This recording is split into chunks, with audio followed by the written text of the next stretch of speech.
Louise, what were the most notable parts of the show for you? I think with Love Meghan is less about lifestyle tips and things you can actually use in your own home, and more about a rebranding exercise for Meghan, because she really wants to portray herself as this sort of very... The final curtain has fallen on a project that once aimed to redefine Meghan Markle's post-royal path as a voice of compassion, a storyteller with purpose. With Love, Meghan launched with sky-high hopes and a blockbuster budget, introduced by Netflix as a force for real change. But now, its quiet cancellation has stirred waves across Hollywood, not because of creative missteps, but because of growing doubts around truth, ethics, and trust. Inside Netflix, the decision to walk away was seen as inevitable. And for Meghan, it's not just the end of a show, it's a public unraveling of the story she spent years trying to shape. Louise, what were the most notable parts of the show for you? I think with Love Meghan is less about lifestyle tips and things you can actually use in your own home, and more about a rebranding exercise for Meghan, because she really wants to portray herself as this sort of very caring... It began as a redemption arc. Meghan, having stepped away from royal life and starting fresh in California, was determined to rewrite her story. She wanted to leave the tabloids behind and step into a new role, one rooted in purpose-driven storytelling. With the full power of a major streaming giant behind her, she launched a series meant to highlight hope, community, and emotional healing.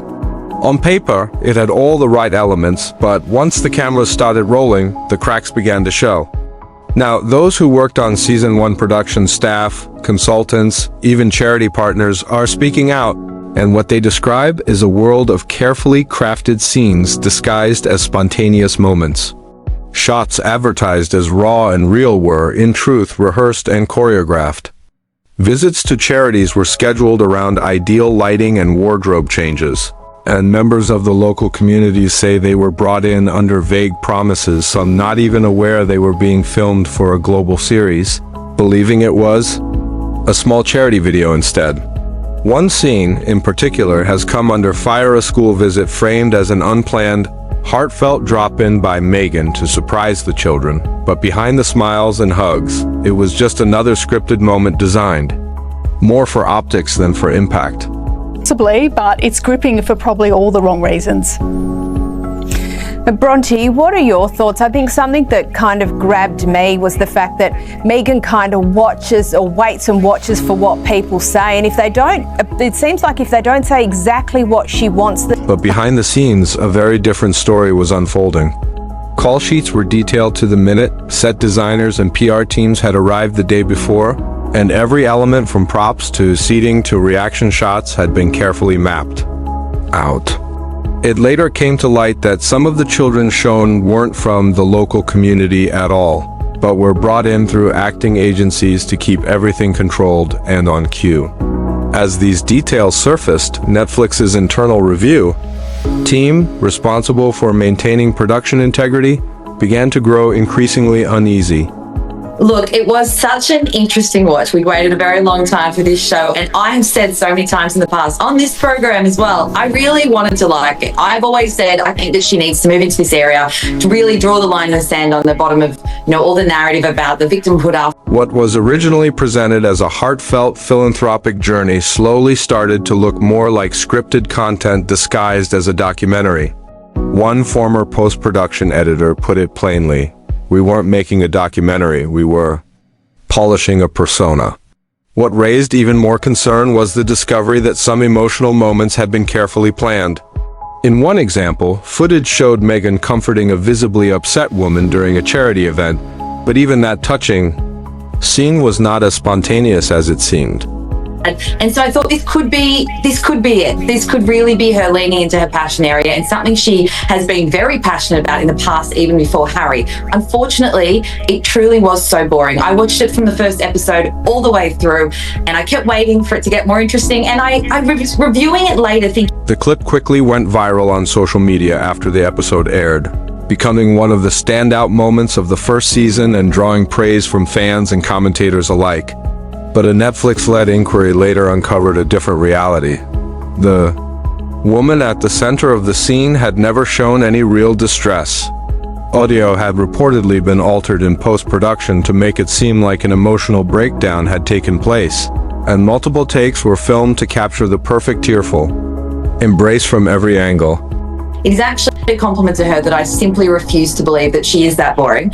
But when I was watching it, I realised it's because she pulls out of ever saying anything that's overly personal. It's, you know, you're listening to her gift wrap and talk about gift wrapping, and she says, oh, well, when I was an auditioning actor, I taught gift wrapping classes.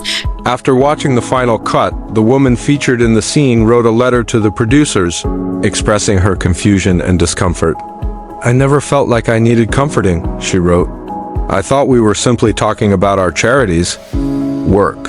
I had no idea my face would be used to sell a moment that never happened.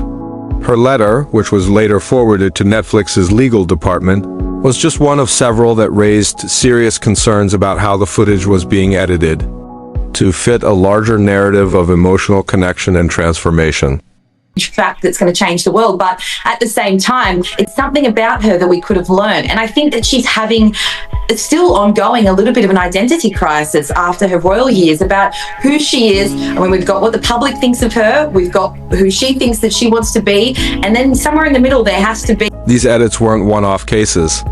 Team members involved in sound mixing, transcription, and editing have since revealed that entire voiceovers were rewritten to breathe life into scenes that fell flat in the moment. According to insiders, Meghan's team maintained tight control over every detail of each episode, from the structure to the music to the background filters.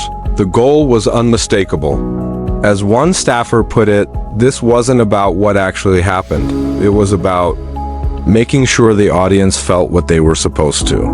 What the new Meghan is going to look like now, and I just think that she hasn't landed the plane on that at all, which is a shame because I think this was an opportunity to do it. There's such a market for aspirational television, but there also has to be a bit of self-awareness that comes with it, and there wasn't that. As you've said, she seemed almost uncertain. In any production, a certain level of control is expected.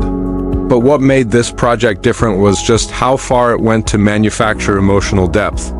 These weren't just edited stories, they were built from the ground up. Meghan's direction, often passed along through intermediaries or final approval notes, focused less on amplifying the voices of the beneficiaries and more on shaping her presence within each narrative, from her expressions to her wardrobe to exactly where she stood. In each frame, everything was carefully curated. Yes, we're going to say about how it was all going to look. And you didn't feel like she ever relaxed into the role. And this was such an opportunity for us to see the real Meg that she's been trying to sell to us for so long. So in that regard, it really was just disappointing. I was so disappointed to be bored because this could have been good. It could have worked. All of it was designed for maximum emotional impact. In some instances, real conversations were replaced with scripted reenactments filmed after the fact to better deliver the intended message. This blurring of sincerity and performance has now stripped the project of its credibility. And with that loss comes a deeper wave of doubt, not just from producers, but from the very communities Meghan aimed to uplift. Even the charitable partners who joined the project in good faith are now questioning what they were truly a part of. Across the board, pretty much were damning. What struck you? Well, it was universally panned as inauthentic, as we've said. I mean, she's not in her own home for a start, but also if you're a lifestyle guru, reality is your main thing. That's your unique selling point. You're being real in your own home. Now, those same partners are left dealing with the fallout.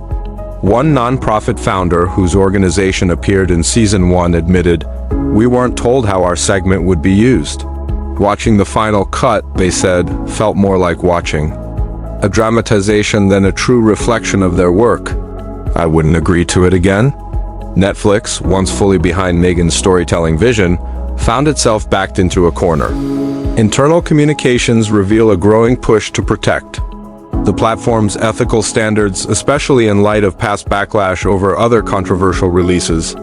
And you're actually in your own kitchen, your own garden, harvesting your own vegetables, or, you know, making your own cakes, whatever. So that lack of authenticity, I think, quite rightly has been called out across the board by everyone. I mean, some of the comments have been more savage, saying it's an exercise in narcissism. I think The Economist in the UK called her Pulling the plug on season 2 wasn't just about money, it was about protecting reputation.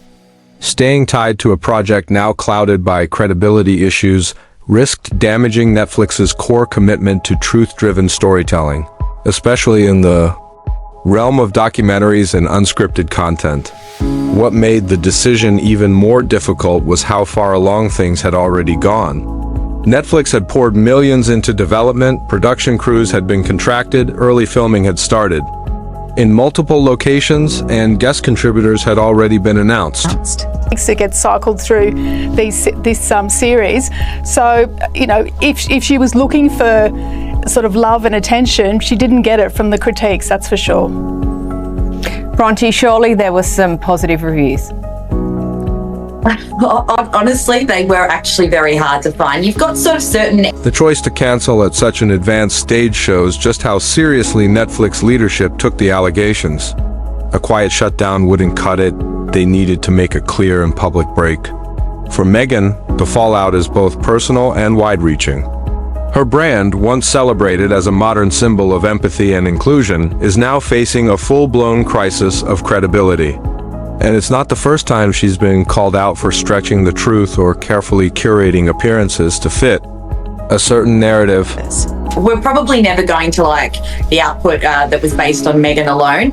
But with that said, even places like Variety, which is an industry bible and who would traditionally be probably a bit more sympathetic to Meghan, they absolutely panned it. So there weren't a lot of positive reviews. There was one I saw on The Nightly by Seven's Edwina Bartholomew. But this is the first time Meghan's alleged image manipulation has been documented and examined by her own business partners. The fact that it all unfolded within a project she directly controlled makes the damage even more severe. Her silence, in the wake of the cancellation, has only fueled the backlash. No public statement, no acknowledgement, no attempt to explain. And now, those who once worked under her banner are starting to speak out.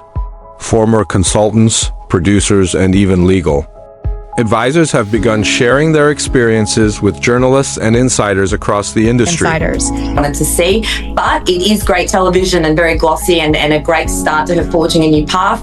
But, you know, of course, we've got the Sussex camp who there's a legion of fans there who are very passionately in defense of Meghan, and they have been writing nice things. But in terms of actual TV critic reviews, it has been universally panned, as Louise said. With that, some are coming forward as their NDAs expire, while others have simply had enough of staying silent. As Meghan's silence continues, the conversation around her is shifting. What began as a creative misstep is now being seen as something more, revealing a reflection of character. Commentators are beginning to question whether her devotion to charity was ever truly sincere or just another stage crafted for emotional impact. She sold emotion, one critic recently said during a major panel, but she manufactured it. That's worse than dishonesty, that's exploitation. Looming in the background is the unresolved issue of the royal will. For months, rumors have circulated that decisions around legacy and finances have been deliberately postponed. The will, by all accounts, remains sealed, its contents tightly controlled. Meghan and Harry's role in that legacy is now uncertain.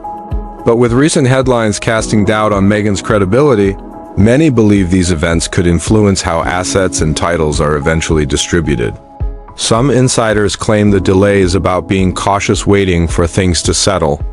Others see it as calculated, a quiet strategy to let Meghan's public image weaken before any formal decisions are made. Whatever the truth may be, one thing is becoming clear: the perception is settling in. Meghan's media downfall could have consequences that reach far beyond television. It's not loud, but it's steady. A gradual shift from admiration to skepticism, from giving her the benefit of the doubt to openly questioning her intentions. In the very world she once seemed to command interviews, streaming platforms, public panels, the doors are beginning to close. The places that once welcomed her are now hesitant. Not necessarily because of who she is, but because of what she now symbolizes, a cautionary tale of ambition unchecked by honesty. The story of With Love, Meghan is no longer just about a cancelled show, it's about something far more important. Whether the person behind the production ever truly meant what she said.